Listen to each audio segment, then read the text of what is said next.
Welcome to If I'd Only Known, where seasoned online business experts share valuable tips to improve your mindset, increase your revenue, and gain insight on what they would have done if they'd only known what they know now when they started their businesses. And now, your host, Sherri Coffelt. Welcome, everyone. I am so excited to have you here today and to introduce you to my guest, Monica Bodurka. Monica is co-founder of the Leadership Wellness Group and is a dedicated advocate for personal and organizational well-being. As a certified international health coach, a yoga educator, and a yoga therapist, she expertly guides individuals and organizations toward thriving. With certifications in mindfulness meditation, a diploma in adult education, and a deep understanding of neuroscience, something I really love, Monica empowers clients to navigate a stress-laden world. We all know that. Beyond her professional pursuits, she's a holistic health enthusiast, an aspiring yogi, nature lover, and author of A New Way to Be, Becoming Resilient, One Breath, Habit, and Moment at a Time. Welcome, Monica. Oh, thank you. Oh, I'm so glad to have you here today. And I tell you, this topic of resilience is so apt right now. There's so much going on in our world, and there's so much upheaval. And as you said, stress-laden world, that I can't wait to hear your thoughts on what we can do to really kind of garner that resilience within us and use it in a positive way, and what gets in our way of being resilient. So I think maybe the obvious first question to start with is, tell me, what do you feel is resistance? What is it? Why is it so important? Okay, resilience. Well, it's so interesting because, when I used to hear the word resilience, I actually didn't like it before because I thought it was this toughness, this grit, this pushing through.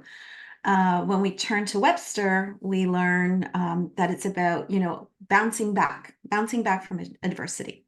Now, when we are in this world, as today, where there's constant stressors, we're on 24/7. It's just go, go, go, constant communication, information overload. What are you going to bounce back to? There's nothing to bounce back Good to. point. More of Very that, right? good point. So that definition then actually hurts people. They're like, how do I become resilient? And so it's almost like we want to clarify, like, of course, when there's one adverse event, maybe it is about bouncing back. Although even then, I would say you contain that event and you transcend it, and there's a growth mindset, and at some point there you create this new normal, right? You're perhaps even better than before. But on a daily basis, coming back to those constant stressors, resilience, I teach, is more like cultivating shock absorbers, right? Oh, I love that So, analogy. right. So it's like shock absorbers in the car. So those bumps, those stressors are always going to be there, and we often don't even foresee them, right? But having those shock absorbers, your ride is a little bit smoother, right? It's kind of like you're not going up and down, up and down. You're a little bit more centered, right? There's a yogic term. There's equanimity. You're not rocking back and forth, right? Another great analogy is actually thinking about having a charged battery, right? So when your battery is charged, like on your phone, right? You have more energy, you have more vitality, you have more life force to be able to handle all the different, competing things that you have to do. Oh, So, that really lands with me. And yeah. I think you mentioned the new normal. I mean, for me, it's like in the crazy world we've been through the last several years, Mhm. it's like the new normal is a new level of stress. So the Absolutely. resilience, like you said, back to what? Absolutely. Bouncing back to the new normal. The Right. new normal could have been worse than the new normal was the last time. Exactly. Yeah, Exactly. yeah, Exactly. And absolutely. so that really, I feel that, and again, and I didn't make this up. This is based on evidence-based research, right? When we look at, let's say we turn to the American Psychological Association, what they say is, one, resilience is not a trait that we either have or don't have, right? It's not something you're necessarily born with, right? Their research shows that resilient individuals have habits, behaviors, they have thoughts, they have thoughts, and they take actions that make them resilient. So all of a sudden, we're like, okay, so what are these thoughts, Yeah. habits, behaviors, actions that these resilient individuals are engaging in daily that are building their shock absorbers, that are charging their batteries? Right. So now we have like, we're like, okay, so that's where I was at. Like, okay, what are Hmm. those habits? What are those behaviors? And Right. What are the how do things, you and leverage that? how do you Right. So yeah. exactly, and how do you cultivate them? So what Um, are some of the biggest behaviors and habits that do right. drive resilience? Well, it's very interesting because again, when we come back and we think about the battery, right, that charged battery, they are, by and large, wellness habits. They're Mhm. they're they're they're self-care. So when you think about, what do I do to restore? What do I do to keep my nervous system? Like, think about it. When we have constant like stressors, our nervous system constantly thinks it's in danger, right? Mhm. So it's putting us in fight or flight. So actually, our prefrontal cortex is even disengaging. So we can't even make good decisions, right? So we're actually making poor decisions, which cause more stressors, right? Mhm. So when you think about the habits and behaviors, they actually come into, I put them into these three buckets, right? And the first, which shocks many people, is physical. There's a physical component to it, right? So resilient individuals, they sleep, Mhm. it's so simple, right? I always say these are common sense, but not common Right. practice, right? They're rested. They Mhm. move. And moving isn't just about thinking about exercise, and we know all the wonderful benefits of exercise, but the Mhm. idea of moving energy through your body, right? Mhm. So there's a movement, there's oxygen into your brain, right? Even the way Mhm. we sit, there's a physical component. I mean, the yogis knew this thousands of years ago, right? When you sit and your shoulders are rolled back and your spine is long and your chin is kind of Mhm. tucked, and you're what ends up happening is you are signaling to your body that you're okay. Now think, Mhm. Sherri, think of the way we normally sit these days and what we're Mhm. doing. First of all, we're Right. sitting way too long. Secondly, we're rolled in at our Hunched over a computer, we're computer. hunched over, right? Shutting, kind of closing off Mhm. our diaphragm, which is this beautiful dome-shaped muscle we Mhm. need to breathe, right? Like, so we're shutting it off. And what's happening Mhm. is when we can't take those deep breaths, and breathing is another big kind of physical mastery Mhm. type of habit, knowing Mhm. how to engage in diaphragmatic breath, because that resets our nervous system. Um, but gosh, I'm going off all over. But the That's idea okay. is, there's that physical component of it, right? Right. So that's one aspect. And eating well, right? Like I always tell Yeah. people, like if you feed yourself junk all the time, ultimately your body becomes junky, right? Like ultimately your thoughts become junky, your organs become junky. Like Mhm. you can't keep going, right? So that's one pillar. The next pillar is the one people are more comfortable with, which, because people say it's a mindset, right? So there's that self-awareness piece, right? Mhm. So resilient individuals tend to be mindful, right? They tend Mhm. to have habits that allow them to generate positivity. So they're not Mhm. waiting for something good to happen to them, right? Mhm. They're actually able to generate positivity. They're able to take in the good. They have a community of Right. really close people, someone to rely on, right? Mhm. Someone that they can really be authentic with, not the 10,000 followers, but Mhm. something Right. real and tangible that you actually physically connect with, right? That Um, 2 a.m. friend, right? right, right. And then there's the work. Harvard's doing a lot of wonderful work right now in the area of work recovery, which is Mhm. actually physically recharging, physically Mhm. creating work boundaries, physically saying, and especially for people who are listening to you and are entrepreneurs, that's really hard when you're an entrepreneur. I can speak to it myself, right? It's almost like, oh, Absolutely. well, no, I have to do this, I have to do this. But then your mind never shuts down and you're Yeah. always Yeah. on. So the idea is, how do you really take a Mhm. break? So, Yeah. because that's often when the creativity comes in, right? Yeah. So, And anyways, that's that's one of the things I always tell my clients is when we work from home, we have to create a yeah, separate area of the that's right. house that Yeah, is yeah, work. yeah, And when you leave it, you're not yeah, in work mode anymore. yeah, absolutely. And it's funny Yeah. because during COVID, when I was working with some people, that was such a problem. Hmm. We actually, because so many people were actually working in their kitchen or in their, Right. on their dining room table. So there was one person I was working Yeah. with. So we actually, I had her buy like a big Rubbermaid bin and Hmm. physically put her computer, her notes, her everything, and move that into another room, right? Yeah. And signify tell herself and her mind Yeah. that's now over, right? Because Work is usually over and now it's not over. time to, yeah. Yeah. And she was like, well, can't I just move it out of the way? I was like, no, you're still seeing it. So it's still Right. activating that sort of stress mode and the Yeah. thinking about it. And you mentioned neuroscience, and I know both of us are followers of neuroscience. Our brains are they're amazing, obviously. Yeah. And we get to build those practices Right. that support us. Um, you talked a little bit about the central nervous system and how that really drives a lot of how we respond to stress. Are there just some specific practices that you recommend to Mm. your clients that help us feel more resilient or be more resilient? Yeah. So I mean, you mentioned mindfulness. That's one of those practices, yeah, I guess. yeah. And you know what? And so I mean, there's two in particular that are really simple, and they're very similar, right? So one Mhm, is really using your breath, and it's yeah. really using it intentionally. So it's both to prevent your nervous system from sort of going offline, Mhm, right, or to going into fight or flight, and also when you feel yourself getting there. yeah. And it's so funny because most people are like, oh, breathing, oh my God, like that's ridiculous. But the Mhm, idea is when you, like I said earlier, lengthen your spine, pull back mhm, your shoulders, and breathe in through your nose, not through your mhm, mouth, right? You breathe in, when you're breathing in through your mouth, you're usually running.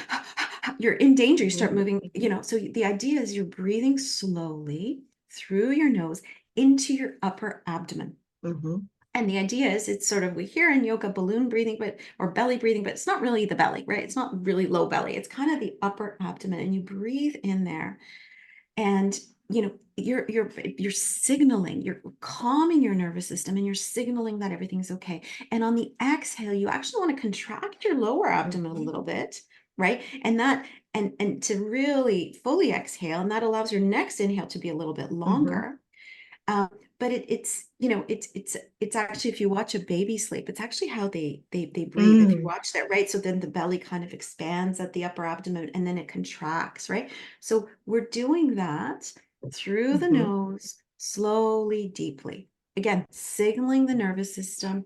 And as you do that, actually you're actually also activating the vagus nerve, because the vagus nerve crisscrosses through the diaphragm. mhm, And for those who don't know, the vagus nerve is this beautiful wandering nerve, kind of starts here and just kind of crisscrosses through the body, mhm, touches the organs, crosses through the diaphragm. And we also activate it, again, activating through the diaphragm, but also through things like humming, singing, sighing, um, chanting, right? We see chanting and okay. singing in all great traditions. Now, I'm not telling Mhm. people to sit and chant in their office, especially if they work somewhere, Or they right? can. But if they are an entrepreneur and they're sitting on their own, like, and you feel yourself getting stressed, just very quickly, you're like, and I tell people to put sticky notes, right? So they remind themselves to Yeah. do this, roll the shoulders back, take a deep breath. And again, either exhale through the nose, or may want to say, Mhm. ah, right? Like we all do this naturally, Yeah. right? But so now Yeah. doing it, sort of making that decision to do it.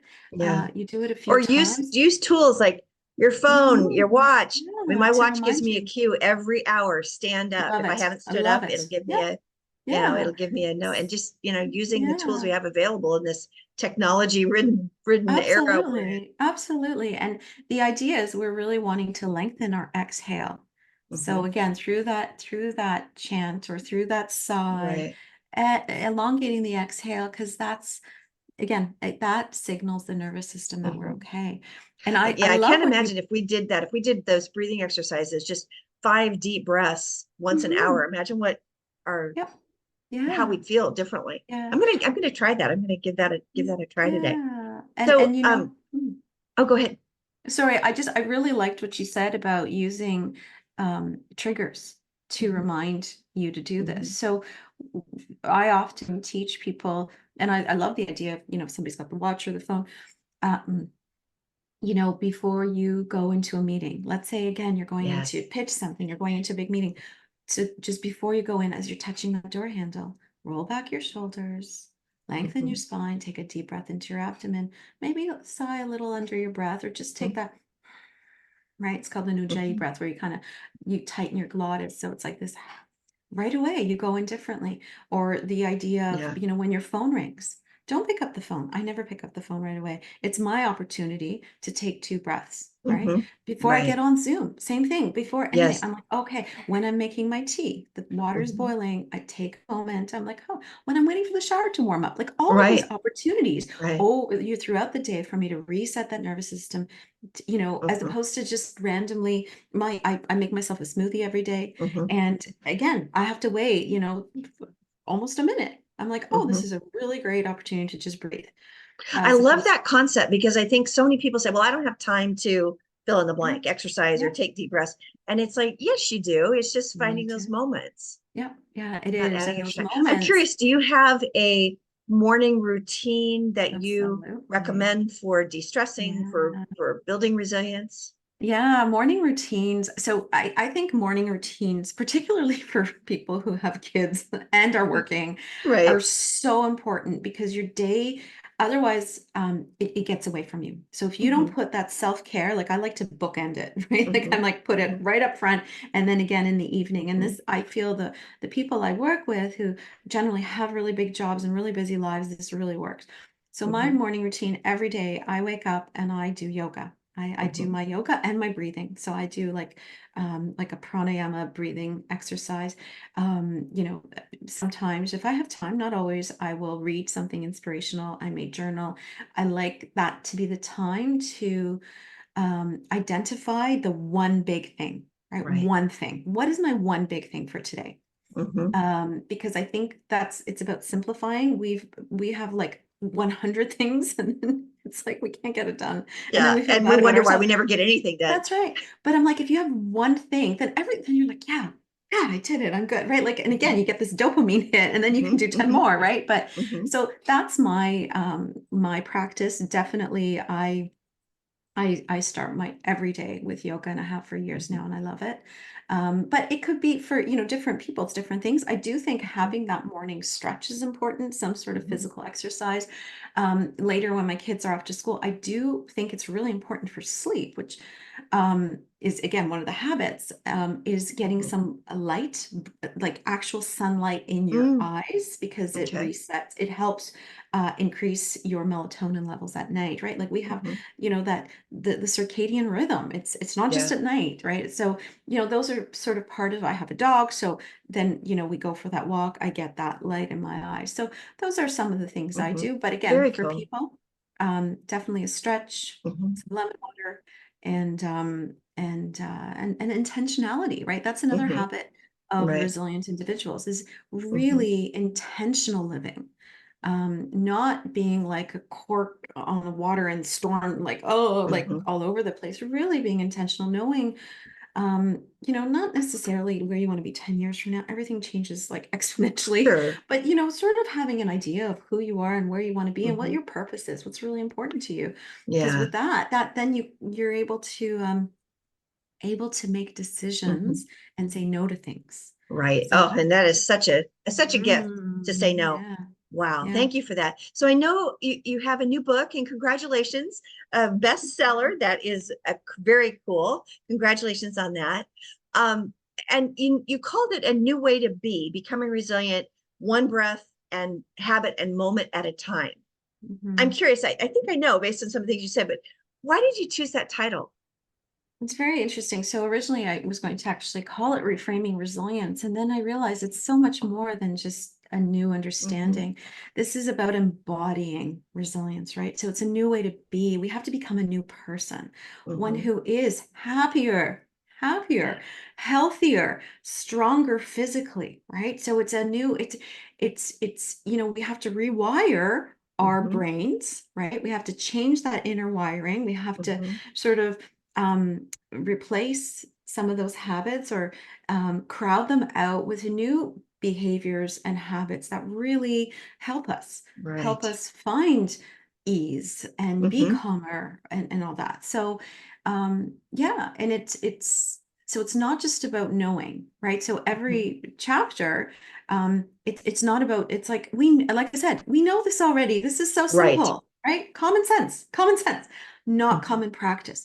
How do we make it common practice? So in Mm-hmm. every chapter, just like in my programs, I have people identify the one small, tiny micro habit they're going to implement, and then do it Yeah. repeatedly every single day. And then the next time, like let's say in my programs, it's a week later, or in my workshops, whatever, you know, a week later or 2 weeks later, we then come together and we keep that first habit and then we implement the next one, but a next micro habit.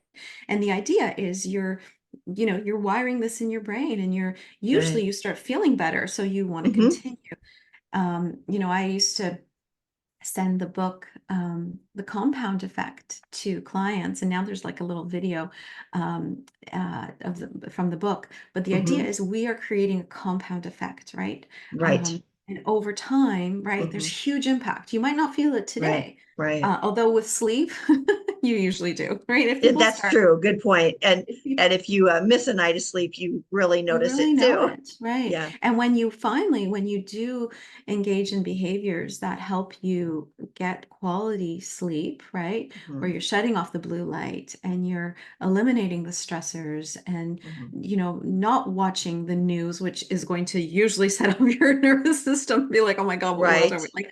So if instead you have a bath and read a magazine or read a book, like the simple things, like, and calm your nervous system and then have a good night's sleep, like all of a sudden you're feeling better. So the idea is it's about doing, right? It's about Yes. embodying. It's not about knowing. We know enough already. We are like drowning in information. We're Absolutely. drowning in it, right? But we are starved for the feeling. We're starved for that embodiment. We're starved for that energy, right? So this is what this is about. So if people can just implement one tiny habit that gives them that recharges that battery, then, then there's success, right? That's awesome. That's awesome. Now, Mm. I know you have a free gift to offer listeners that actually Mhm. helps them bring some of this together. Can you tell Yeah. us a little bit about that? Sure. So with my book, and here's the book, A New Way to Yay. Be. I created a companion to the book where you can download it for free. And I actually recommend, although you can fill it in online, I actually think there's some kind of power in the pen, Right. filling it in and printing it. And you can go through all the habits and behaviors of resilient individuals, and under each one, so like we said, we have sleep, we have eat, Right. we have move, we have be mindful, there's micro practices, and you choose one and you identify it, and then you write it down, and you have space to think about some other things as well, in terms of, if it's not working, maybe there's some hurdles for you to overcome, or just things to think about. So that's yeah, it's on And the just website. what popped when you said that is the power of just noticing. Yeah, I yeah, sometimes I'll say to my clients, once you recognize it, you can deal with it. absolutely. And that sounds like this. Some of the exercises would help you notice what's Yeah, causing your stress or what's helping right. relieve your stress. And That's just right. being aware of that is so powerful. So that Yeah. sounds awesome. And the book is excuse me, the workbook that you're offering is complementary to the book, but it also is a standalone, correct? Yeah, yeah, Awesome. it's very much, I mean, there's parts of it that you'd be like, "Oh, that are available obviously in Right. the book and Okay. not there." Cool. But I've had people download it and work through it even without having the book. So, Yeah. So um, I'd recommend everybody go get the book. Go find the A New Way to Be book. Again, the title is A New Way to Be: Becoming Resilient, One Breath, Habit, and Moment at a Time. So go to Amazon mhm, and find the book, and then check the show notes below, and you'll find the link to get Monica's free gift, which is the workbook that goes with the book. So I can't thank you enough for offering that to the listeners. Very cool. Okay, so Monica, this has been awesome. I love this information on resilience, and there's definitely some things that come to my mind that I've kind of lost sight of that you've made me recommit to. So thank you for that. So before we go, I have one last question for you, and it's something that's the name of this series actually. So the mhm. question is, if you had known everything that you know today when you started your business, what would you tell your new entrepreneur self? So much. So I think it actually really ties in with the work I do. I think it would be to simplify, Mm. right? And to along with that, like I wanted things to be perfect. And now I realize, oh my gosh, like I was spending all this time making it big and complicated and perfect and creating these programs. And meanwhile, it was really if I simplified and just almost like just got it out there and started before I was ready, right? Then there's that, we used to say it actually in my old office that I used to work at, um, you know, continuous improvement over postponed perfection. Right. So I think I was just you're so insecure when you're just you on your own, right? So I wanted it to be perfect. And I realized that was almost like this energy of stuckness as opposed to the flow of like, I'm going to put it out there and it doesn't have to be perfect and it can be simple. And what I found is as I got into that, and even in my book, I still find errors in it. And I'm like, it's okay, it's out there. And you know what? That's fine. So I think that's the big thing is just like put it out there, start before you're ready, simplify, don't try to make it perfect. And yeah, and then it That's just flows. beautiful. And it's funny because simplify is the word I've chosen for 2024. Oh, I like it. I like it, Yeah, Sherri. We're yeah, aligned. yeah. So I would say ditto on everything that you just said. I totally agree with that in life and in business, in fact. Yeah, yeah. Absolutely. Very cool. Well, Monica, it's been a pleasure to talk to you today. I've loved some of the things you shared with us about resilience, and your book sounds amazing. So, for everybody listening, go to Amazon, get Monica's book, and then make sure that you check the notes below, pick up that link, and get the workbook so you can put some of these practices into place and become resilient in your life and in your business. Thank you again, Monica. Thank you so much, Sherri. It's been a Okay, bye bye, pleasure everybody. chatting. Bye-bye.